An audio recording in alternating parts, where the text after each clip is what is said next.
Hey Gemini, welcome to my YouTube channel. My name is Teri Hunter. I'm an intuitive astrologer, and I'm here today with your May 2023 monthly astrology horoscope. These horoscopes are based on whole sign Western astrology. So I'm talking about Gemini rising. If you don't know your rising sign, you'll want to go to any one of the free birth calculators on the internet. You just need your exact time and location of birth to determine that information. Also, these videos are based on the Pacific time zone, so please adjust for your location. All right, let's jump in, Gemini, because this is a big, big month. We have Jupiter changing signs. We have another eclipse coming. We have Mercury going to go direct. Lots and lots of stuff going on. Okay, so let's start with the beginning of the month when Pluto, that has been at 0 degrees Aquarius since March, I believe it was March 23rd, maybe it was the 25th. And it's been at this 0 degree as it is about to go retrograde. It's going to retrograde from May 1st. It will get back into Capricorn around June 11th. It will stay in Capricorn, and then it will go direct in October, and finally re-entering Aquarius in January 2024. This Pluto energy is very revolutionary. It is all about a rebirth. It is a very deep psychological energy that's asking us to look into where we're giving up our power, where we're being overly controlling. It's asking us to look how we process intimacy. Pluto rules sex. It rules the commingling of money. It rules it rules the energies with which we create those relationships, that deep psychological energy of whether or not we feel capable of creating the things that we want. So as Pluto retrogrades in Aquarius, which is your 9th house, you're really looking at your belief system, what you believe about your future. There's a potential that all of the philosophies and ideologies of which you have operated on up until now are coming into a new light and a new situation, and you're thinking about things very differently, and the things that you want and the things that you desire are becoming really a priority, something very important. The 9th house rules by nature foreign people, foreign places. It rules higher education. It rules business. It rules the law. It rules the judicial system. It rules higher education. So here, Gemini may very well be finding yourself wanting to endeavor something very different, something foreign, even maybe going back and getting a degree or getting some sort of certification of skills so that you can bring yourself into a more profitable and abundant area moving forward in the future. And I want to offer this too, because as Pluto moves back into Capricorn, which is going to be your 8th house, there's a continued deconstruction of old systems, of historic patterns of giving up your power or feeling obligated to situations where you must be available to help others and lift them up. If somebody, if you've found yourself responsible for somebody else's mortgage, or you're responsible for continuing to financially support someone who maybe, or a situation that should be standing on its own 2 feet at this point. So there's going to be a real reevaluation. And I don't think a deconstruction of something is necessarily negative as much as it's the beginning of a renovation, something that can be much better if we allow the old to be old, and what is no longer working to be removed. On the 5th of May, we have our 2nd eclipse of the season. Both of the eclipses, both the solar eclipse on the 19th of April and this May 5th eclipse, are Mars ruled. The first eclipse was in Aries at 29 degrees. It was also the 2nd new moon in Aries, which changed the pattern of the moon cycles. And I'll talk about that in a minute. But The lunar eclipse in Scorpio is at 14 degrees.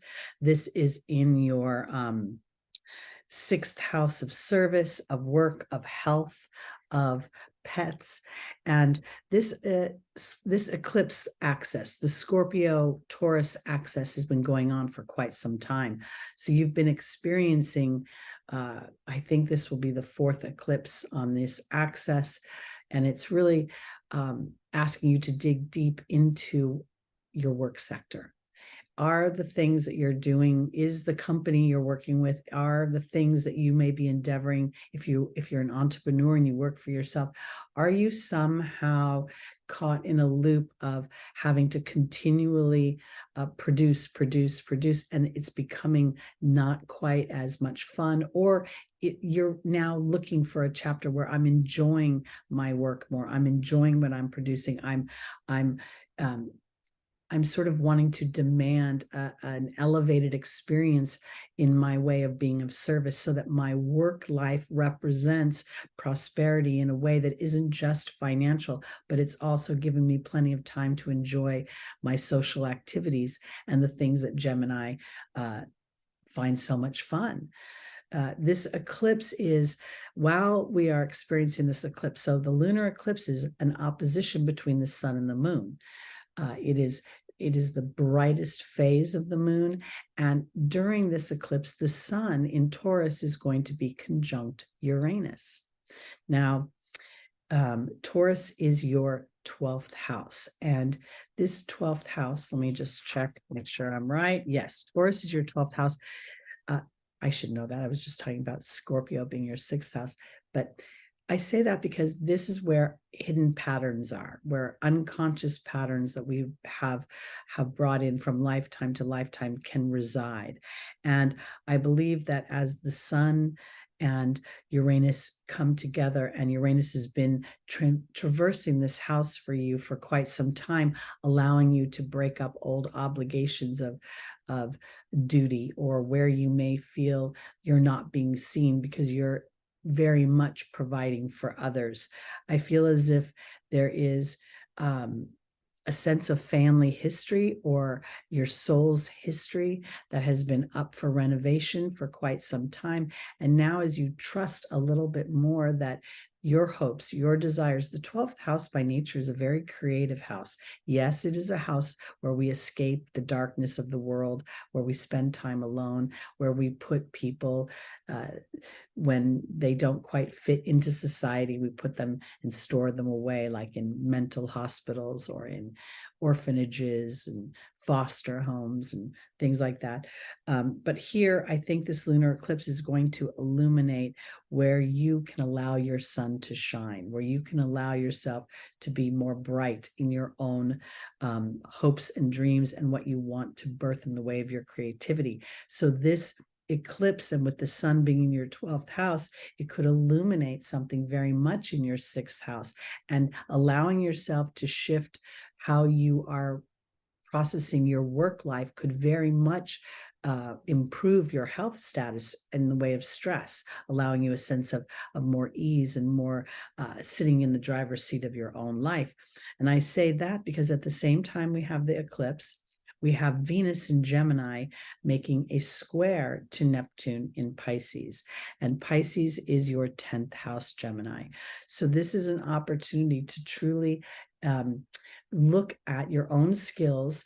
What is the voice? How am I speaking about the possibilities of me thriving in my life? How am I speaking to myself, and how am I listening? What is my body language when I start to venture into new territory mentally and emotionally, going into something that feels more dreamy, what I would want to live versus what I am living? Because that's what I think that square is about. And I think part of that square is saying there are possibilities here that you haven't considered or given enough life to. And if you've been watching me for a while, I always interpret the squares in astrology as a tense conversation between a patterned and behavioral aspect of me that I'm used to, my reactions, the instinctual part of me, and then this part of me that wants to be more intentional and wants to be more constructive and shift some of the pattern behaviors that don't serve me. And it requires effort. It requires an awareness. It's not natural. So here's that square. So Venus in Gemini is starting to talk to herself about how she values herself, how she should be valued by her community, by those that she's interacting with her teammates, her workmates. And this Neptune in Pisces may be saying, well, you know, if you're not cooperative, you will not be embraced. Now let's talk about Venus is making a sextile to Jupiter in Aries. This feels like Venus is ready to double down on her self-worth, ready to say, I am, you know, my ideologies, my philosophies have changed. I understand that my best way to serve the collective is to serve my own personal desires and to give myself space to allow those to reveal themselves and then to follow the path. I think this is super important because Jupiter has been going through Aries for quite some time, about a year or so. And this is your 11th house of hopes and dreams. And I think as you give life to your hopes and dreams, you also give life for the collective to witness that. And especially when we have walked through the valley of doubt and fear, and yet that tenacity to continue to move forward regardless of that doubt or fear can be very inspiring for those around us, not to mention ourselves. On the 7th of May, Venus will enter Cancer. Cancer is your second house. So I think this is kind of doubling down on the conversation Venus was just having in Gemini in your first house. And now she is taking that conversation and internalizing it. She is rooting that conversation in the first house into that second house, where she's starting to trust her inner voice, starting to understand that self-care of allowing my dreams, my hopes, my own relaxation. Gemini by nature moves very quickly. It is ruled by Mercury, and Mercury zips through the zodiac. And sometimes I think that Gemini can get caught up in all that motion and not realize that it needs a little bit of time to absorb everything that it has collected through that process. So here, Venus in Cancer feels like an opportunity to absorb that. And I also have been getting this strong feeling for some reason that this particular journey through Cancer for Venus is really bringing back some of the nostalgia of your childhood, potentially. Maybe even there's a possibility that you could get a craving or a yearning for the foods of your childhood that made you feel, you know, comforted. The things that maybe your mom made, you know, when you came home from school, or regular Sunday dinners. Very much I'm getting that feeling for Venus's journey through Cancer this time. We also are seeing Mercury on the 14th of May turn direct. Taurus again is your 12th house. So the thoughts you've been having, the things you've been reevaluating, the permissions you're giving yourself to use your voice, to plant the seeds for your own personal enjoyment and creativity and ease. The 12th house by nature, while it can have this sort of dark side of the soul can't decide if it wants to be in the physical or be out of body. And sometimes it vacillates here between wanting to escape through food, drugs, alcohol, sex. You know, there's many ways the human can find. Shopping is another way of escapism. And here we're also seeing a strong sense of understanding and wisdom that's been garnished as the soul has traversed the zodiac. So here, I think that as Mercury goes direct in Taurus in your 12th house, you're becoming more aware of the thoughts you have that may be rigid or may be patterned or come from your history. And now you're giving yourself permission for those to transform and to utilize them in a way that serves your future. On the 17th, Jupiter is going to enter your 12th house of Taurus. And this is really going to expand your sense of connection with all that is. And also really, I think, giving you an opportunity to dig deeper and deeper into what is important to you and the evolution of what has become important to you, because the things that were important to you in one chapter may not be exactly in the same priority place as they once were. Jupiter will be entering Taurus and making a square to Pluto in Aquarius. This will be exact. And Jupiter is creeping towards the North Node. So there's this ravenous point of wanting to sort of get over something, to move past it, to take whatever's been that stumbling block and put it in the rear view mirror. And I think there's a little bit of patience that may be required as you're walking through that process. We will also see Jupiter starting to square Mars. It is at the late degrees of Cancer, and it will be moving into the early degrees of Leo, creating that square. So this will be felt from mid May through the beginning of June, I think. Now, again, these tense conversations are really sort of this, an old version versus a new version. So they're only as tense as we are inflexible and we are judgy of ourselves. So when you sit in a place of just extracting information, and that information gives you the platform to move forward.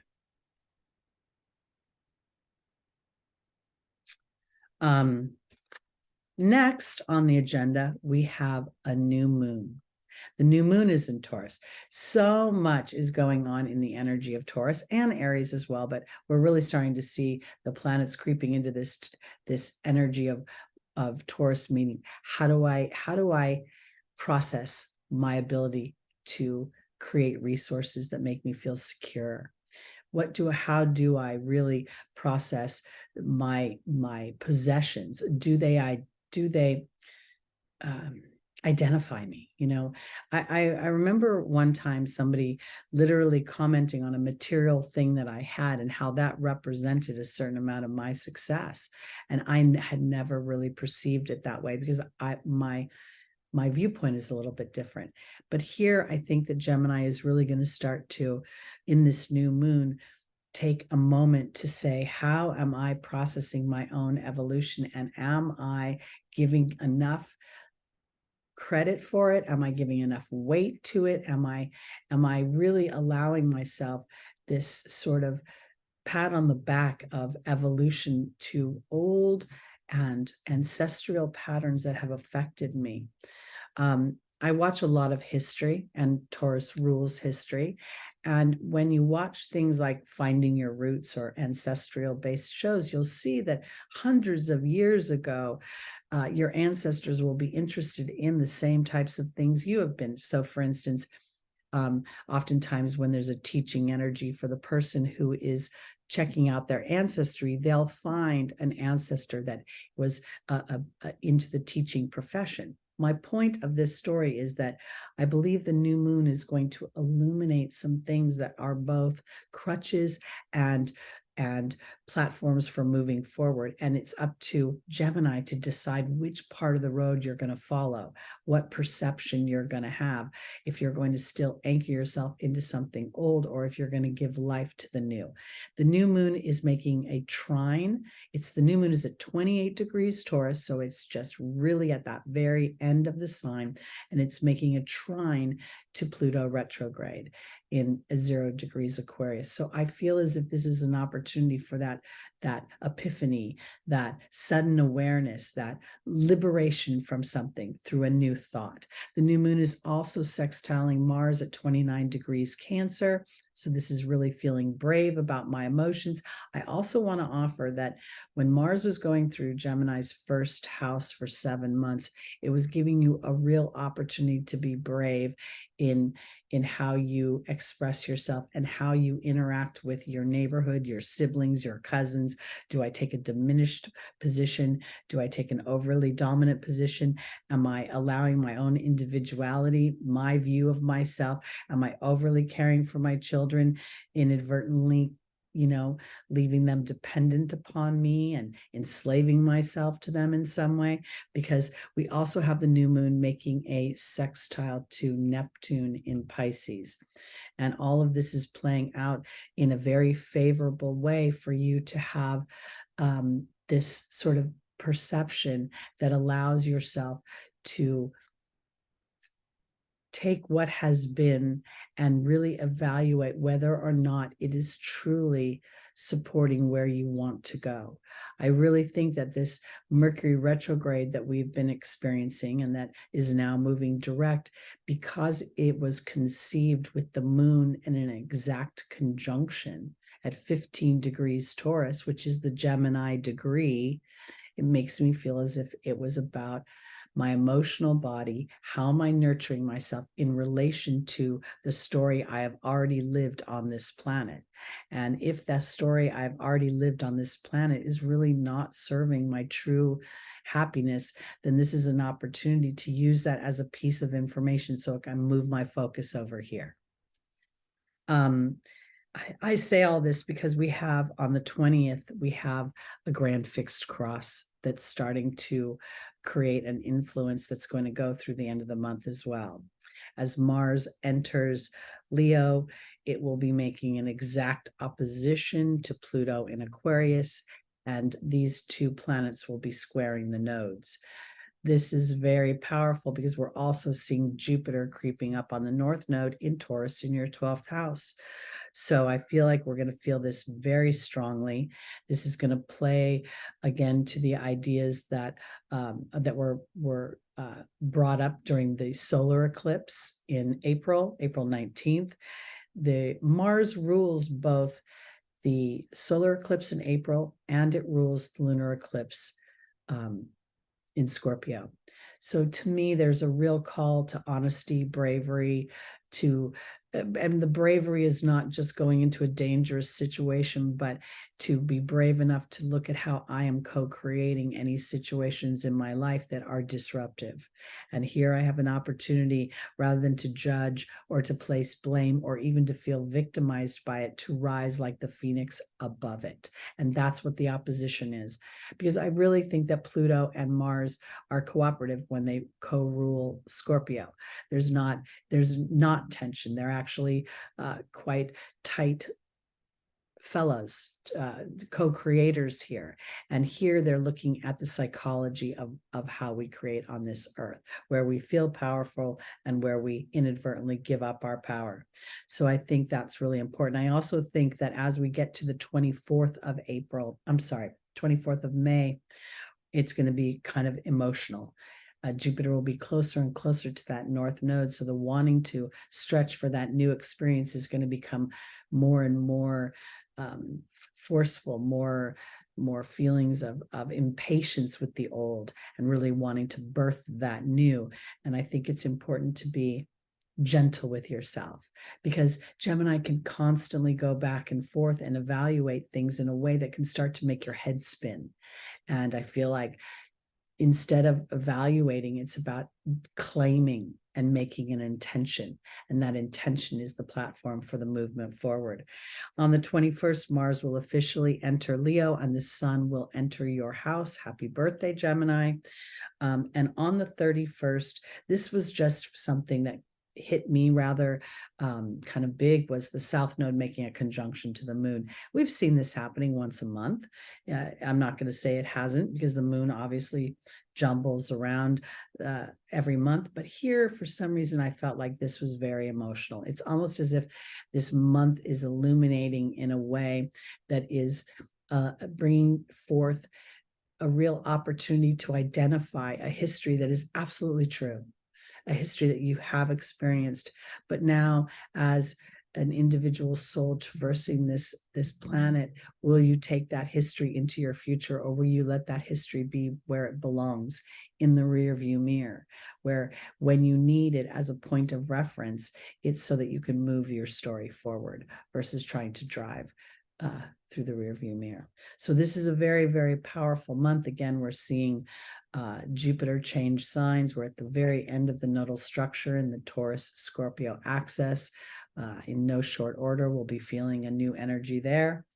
And I think that this Pluto in Aquarius kind of stationing at this 0 degree, moving forward, then moving backward, is really giving us an opportunity to look at what we want to birth And in birthing that, we're going to revisit Capricorn and do a further demo of the old structures that really are antiquated and not serving us. So enjoy the journey, Gemini. Your belief system is changing. You are moving into territories that are uncharted on some level and yet feel very viable and very fruitful for you. So I hope you enjoy planting all your seeds in the merry, merry month of May. And I will see you in June. Oh, and please join me on Sunday mornings, 11 a.m. Pacific time. I do a live show where we do an angel reading with the angel cards and a tarot, and we look at the transits coming ahead for the week ahead, and we get the angels' advice for traversing those. So thank you so much. Please like, please subscribe, please hit that notification bell. Content will be coming out intermittently. Peace out, Gemini. I'll see you soon.